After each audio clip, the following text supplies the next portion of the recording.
Hello friends, welcome back to my channel. आज मैं आपके लिए लेके आ रही हूँ कढ़ी कचौड़ी की रेसिपी।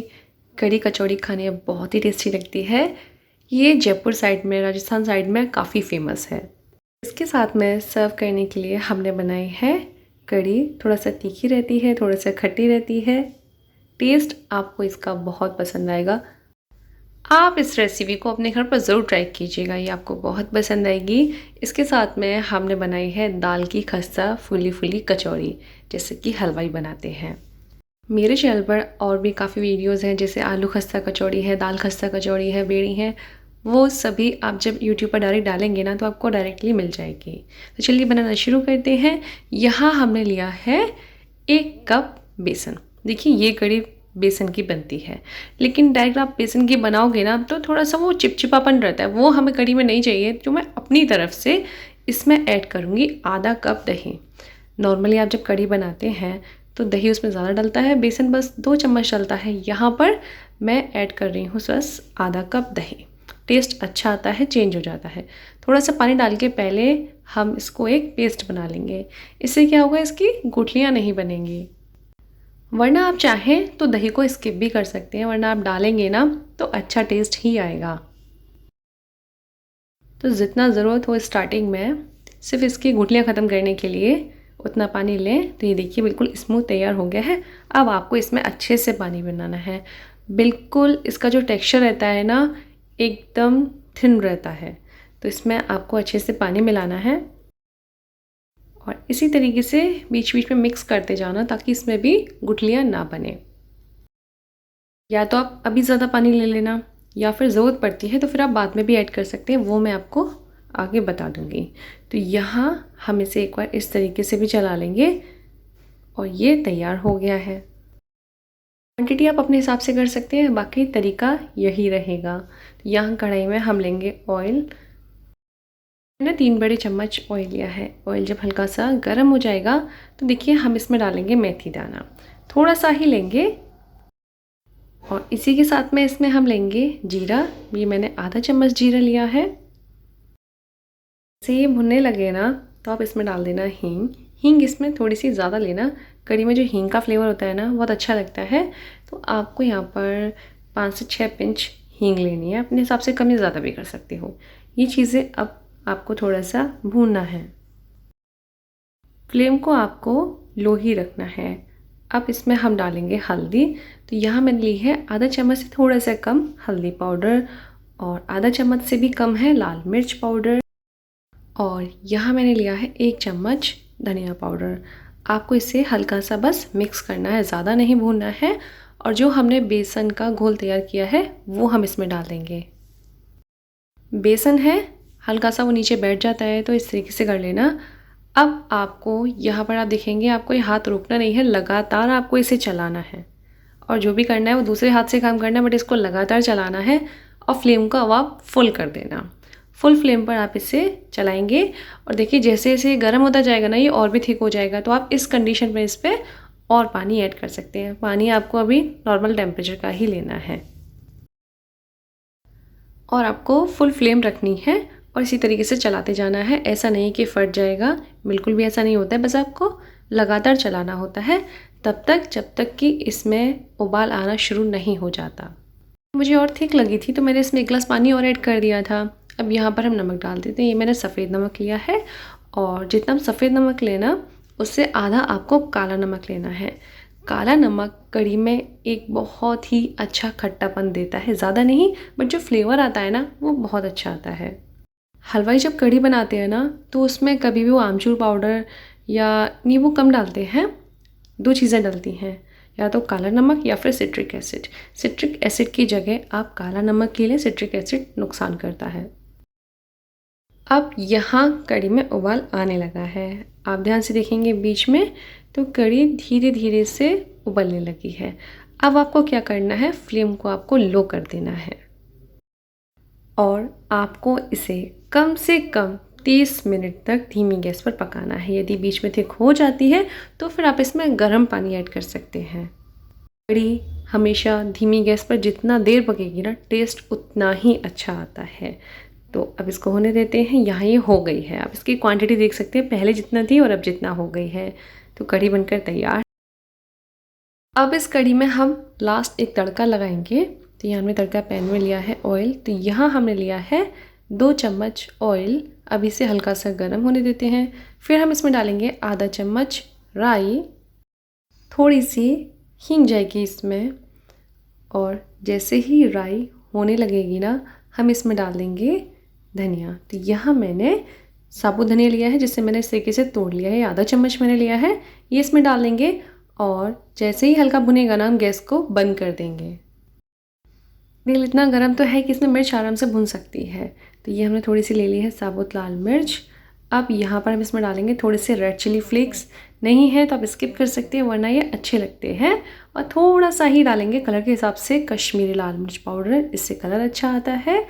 और ये तड़के को मैं थोड़ा सा निकाल लेती हूँ ऊपर से डालने के लिए। और बाकी का ये तड़का हम लगा देंगे कढ़ी में।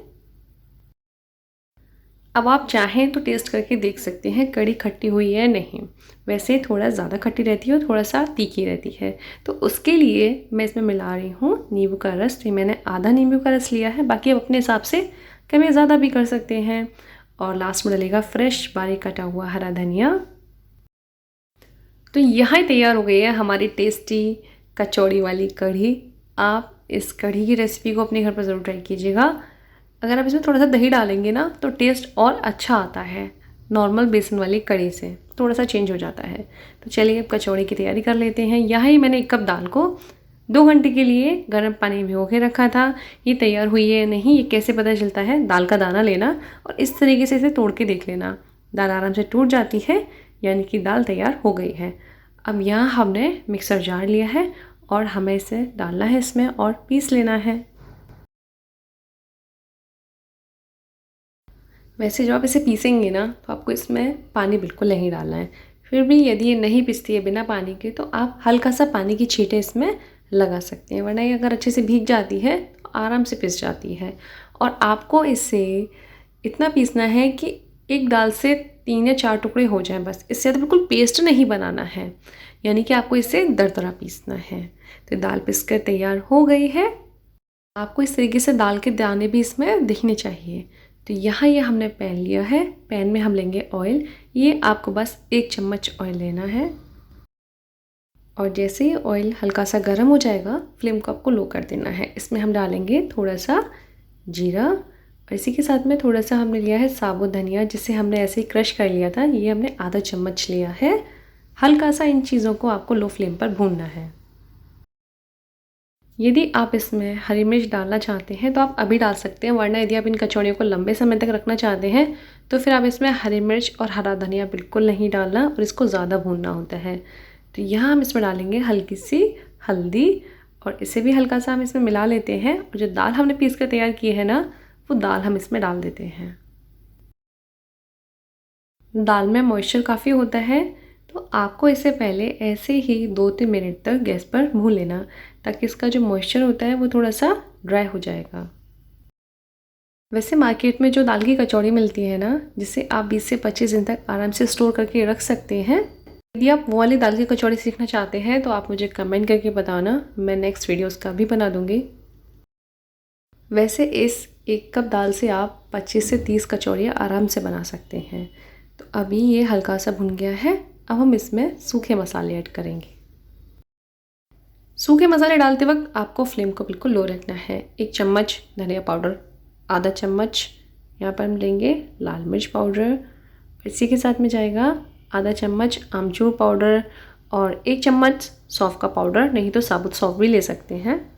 आधा चम्मच से ज़्यादा है गरम मसाला और आधा चम्मच से थोड़ा सा कम है भुना हुआ ज़ीरा पाउडर।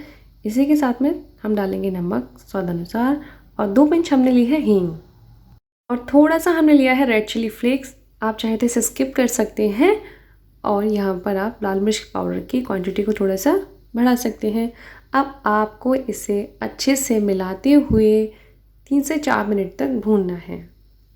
इसमें हमने जो भी मसाले यूज़ किए हैं ना, वो आपके किचन के रेगुलर मसाले हैं। तो जैसे भुनता जाएगा ना, आपको इसकी खुशबू भी बहुत अच्छी आएगी, बहुत अच्छा टेस्ट आता है इससे। तो अभी ये भुनकर तैयार हो गया है। अभी हम इसको ठंडा होने देते हैं। आप देखेंगे ये इस तरीके से जब हो जाता है ना, थोड़ी थोड़ी सी गुठलियाँ बन जाती हैं, तो उसका भी सॉल्यूशन मैं आपको बाद में बता दूँगी। पहले इसे हम ठंडा होने देते हैं। यहाँ ही मैंने ली है 2 कप मैदा, नमक लेंगे स्वाद अनुसार। अब इसमें खस्ता बनाने के लिए आपको क्या करना होता है, मोहन मिलाना होता है। यानी कि आपको लेना है यहाँ पर 4 चम्मच रिफाइंड ऑयल। आप चाहें तो आधा आधा कर सकते हैं, 2 चम्मच रिफाइंड 2 चम्मच घी ले सकते। ध्यान रखिएगा, यदि आप इसमें ज़्यादा ऑयल मिला देंगे ना, ये सोच के कि ज़्यादा ऑयल मिलाने से ज़्यादा खस्ता बनेगा, ऐसा नहीं होता है। वो काफ़ी ऑयल को एब्जॉर्ब कर लेता है, तो बहुत ज़्यादा ऑयल आपको इसमें नहीं मिलाना है। इस तरीके से आपको चेक करना है। और अब आपको इसका डो तैयार करना है। तो यहाँ ये हमने पानी लिया है, पानी कोई गर्म पानी नहीं लेना है, नॉर्मल पानी लेना है आपको। और डो इसका आपको ज़्यादा टाइट नहीं लगाना है कि ज़्यादा टाइट लगाने से खस्ता कचौरी बनती है, ऐसा नहीं होता है। आपको इसका डो जैसे आप पूड़ी का लगाते हो ना, वैसा लगाना है। और यहाँ पर आपको कोई सोडा ऐड नहीं करना है जिससे कि कचौरियाँ फूली फूली बनेंगी। आपको डो को अच्छे से नीट करना होता है। और इतना डो लगाने में हमें लगा है इतना पानी, आधा कटोरी से भी ज़्यादा लग गया है। अब आपको इसे अच्छे से नीट करना है। ये जो आपको इसके ऊपर क्रैक्स दिख रहे हैं ना, ये बिल्कुल नहीं दिखने चाहिए। तो जब आप इसे अच्छे से नीट करोगे ना, तो कचौरी अच्छे से फूलेगी। इस तरीके से कर सकते हैं। इसका डो ज़्यादा लूज़ भी नहीं लगाना, ऐसा ना हो कि कचौरियाँ खस्ता बने ही ना। यदि आप लूज़ लगाएंगे ना डो, तो खस्ता कचौरी नहीं बनेगी। और यदि आप ज़्यादा टाइट लगा देंगे तो कचौड़ी या तो बेलते वक्त फट जाएगी या फिर कढ़ाई में जाके फट जाएगी। तो अभी इसको रेस्ट करने के लिए रख देते हैं, हल्का सा ऑयल लगा देते हैं ताकि ऊपर से सूखे ना। और आप इसे 5 से 7 मिनट के लिए ढक के रख देना इस तरीके से बर्तन से, ताकि आसपास से भी एयर ना लगे। तो चेक कर लेते हैं। तो ये हमारा डो अच्छे से सेट हो गया है। अभी आपको इससे 2-3 मिनट तक और अच्छे से नीट कर लेना, एकदम से चिकना हो जाएगा। ये मैदा है, आप इसे जितना अच्छे से नीट करोगे ना, मैदा अपना फैट रिलीज़ कर देती है, जिसकी वजह से वो एकदम इस तरीके से लग कर तैयार होती है। आप देखेंगे बिल्कुल भी इसके ऊपर क्रैक्स नहीं है ना, एकदम हमने ऐसे अच्छे से गूँथ कर तैयार किया है। तो चलिए अब इसमें से हम पेड़े बना लेते हैं। तो इस तरीके से आपको लेना है, एक नींबू जितना लेना है। कचौड़ी फूले उसके लिए देखिए आपको उसको भरना कैसे होता है, इस तरीके से करना। और बीच में से थोड़ा सा ये थिक रहता है और किनारे थोड़े से पतले रहते हैं। ज़्यादा भी पतले नहीं करने हैं, थोड़े से करने हैं। हाथों से ही आपको इसे करना, नहीं तो आप बेल के भी कर सकते हो। बस जो बीच का पोर्शन रहता है ना, उसे थोड़ा सा थिक रखना होता है। और ये देखिए फिलिंग, यदि ये फिलिंग में गुठलियाँ रह जाती है ना, तो 1 मिनट के लिए बस इसको मिक्सी में चला लेना, ये इस तरीके से हो जाएगा। नहीं होता है तो फिर ये ठीक है। और आपको इसे अच्छे से बंद करना है। ये इस तरीके से घुमाते हुए आपको ये बीच में बंद कर देना है। यहाँ ये लोई तैयार है, बेल कर भी दिखा देते हैं आपको। आपको इसे एकदम से बीच में से नहीं बेलना है और ज़्यादा प्रेशर नहीं लगाना है बेलते वक्त। ये एक जैसा आपको सभी तरफ से बेलना है। ऐसा भी नहीं करना कि आप इसे बहुत ज़्यादा पतला बेलें जिससे कि दाल ही बाहर निकल आए। आपको इसे नॉर्मल बेलना है इस तरीके से। यदि आप इसे ज़्यादा थिक बेलोगे ना, तो अपने वेट की वजह से भी नहीं फूल पाती है। तो चलिए आपको इसे सेक कर दिखा देते हैं स्टेप बाय स्टेप। कढ़ाई में डाल देंगे, फ्लेम आपको रखना है अभी स्टार्टिंग में मीडियम से थोड़ा सा कम। और जैसे आप कचौड़ी डालेंगे, मान लीजिए वो नहीं फूलती है, तो आपको क्या करना है, इस तरीके से कड़छी लेना और ये जो गर्म ऑयल है ना, यही इसके ऊपर डाल देना। और जैसे जैसे आप इसके ऊपर ऑयल डालेंगे ना, ये अपने आप फूलने लगती है। और जैसे ही फूल जाए ना, तो फ्लेम बिल्कुल लो कर देना और दोनों ही साइड से इसको आपको एकदम से खस्ता बेलना है। देखिए कचौरी फूल गई है ना। मैं आपको इसी तरीके से और भी कचौरियाँ बनाकर दिखाती हूँ। कचौरियाँ 101% फूलेंगी यदि आप डो को अच्छे से नीट करेंगे। किसी भी सोडा की ज़रूरत नहीं होती है, बस आपको फ्लेम का ध्यान रखना होता है। स्टार्टिंग में मीडियम टू लो, फिर बिल्कुल लो कर देना इसको एकदम क्रिस्पी बेलने के लिए। और ये दाल देखिए, मैं आपको दिखा देती हूँ पास से। ये इसी तरीके से होनी चाहिए, इसमें गुठलियाँ नहीं होनी चाहिए, वरना यदि गुठलियाँ होंगी ना, आप इसे बेलोगे ना तो वो फट जाएंगी। यदि ठंडा होने के बाद में कई बार क्या होता है, दाल में गुठलियाँ पड़ जाती हैं, तो मिक्सी में चला लेना, वरना हाथ से भी कर सकते हो। कचौड़ियों को सेकते वक्त बस आपको ध्यान रखना है, देखिए नीट करोगे तो फूल जाएगी अपने आप। बाई चांस फिर भी नहीं फूलती है, तो करछी से ऑयल उसके ऊपर डालते जाना और वो अपने आप फूल जाएगी। या फिर दूसरा तरीका है, वो नहीं फूलती है तो जिस साइड से वो नहीं फूल रही है ना, या फिर आधी फूल गई है, तो उस साइड से आप किनारे से हल्का सा प्रेस कर देना नीचे की तरफ हल्का सा, और वो अपने आप फूलने लगेगी। ये जो चीज़ें मैं आपको बता रही हूँ ना, ये सब तब याद आता है जब कचौड़ियाँ अच्छी नहीं बनती हैं, तो वो कौन सा स्टेप था जो मिस रह गया।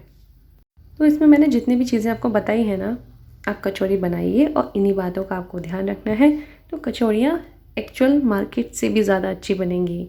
कई बार क्या होता है, मार्केट की खस्ता कचौड़ी में वो सोडे वाला टेस्ट ज़्यादा आता है, तो यहाँ आपको वो चीज़ नहीं करनी है, अच्छा टेस्ट आएगा। इसी तरीके से आप अपने घर पर कचौड़ी बना सकते हैं, जो मार्केट जैसी कढ़ी होती है वो बना सकते हैं, मार्केट से ज़्यादा अच्छा टेस्ट आपको आएगा। मान लीजिए आपने कचौड़ी बनाई, फूली भी, खस्ता भी रही, लेकिन जैसे ही वो ठंडा हो गई ना, वो सॉफ्ट हो गई। रीज़न होता है उसको सेकने का। आपको इसे लो फ्लेम पर सेकना है, आराम से टाइम दीजिए इसे सेकने के लिए, एकदम अच्छा गोल्डन सेकना है। ये ठंडा होने के बाद में भी क्रिस्पी रहेगी। यदि कचौड़ी तेज़ गरम या फिर मीडियम गरम पे भी सिक जाएगी ना, तो इस तरीके से उसके ऊपर ये बबल्स आ जाएंगे, जैसा कि इस कचौरी पर आए हैं। तो कचौरी को आराम से सिकने दो, लो फ्लेम पर सिकने दो, फूलेगी भी और एकदम खस्ता भी बनेगी। तो इसी तरीके से हम बाकी सभी कचौड़ियाँ बनाकर तैयार कर लेंगे। सभी कचौड़ियाँ अच्छे से फूली फूली बनी हैं और एकदम खस्ता बनी है। यहाँ ये हमारी कढ़ी भी हो गई है, तो चलिए सर्व कर लेते हैं फटाफट से कढ़ी कचौड़ी को। अब सर्व भी हम वैसे ही करेंगे जैसे कि स्ट्रीट पर मिलता है। कचौरी को अलग अलग जगह अलग अलग सर्व किया जाता है। कई जगह कढ़ी के साथ किया जाता है, जैसे जयपुर है, राजस्थान है, अजमेर है। कई जगह इसको चटनी के साथ में सर्व किया जाता है और कई जगह इसको आलू की सब्जी के साथ में सर्व किया जाता है। तो यहीं तैयार हो गई है हमारी तीखी खट्टी कढ़ी और साथ में है खस्ता दाल की कचौड़ी। यदि आपको आज की रेसिपी पसंद आए तो उसे लाइक कीजिए, शेयर कीजिए, अपने घर पर ज़रूर ट्राई कीजिएगा, सभी को बहुत पसंद आएगी। इसी तरह की रेसिपी को आगे देखने के लिए मेरे चैनल को सब्सक्राइब कीजिए, साथ ही बेल आइकन को प्रेस कीजिए। Thank you.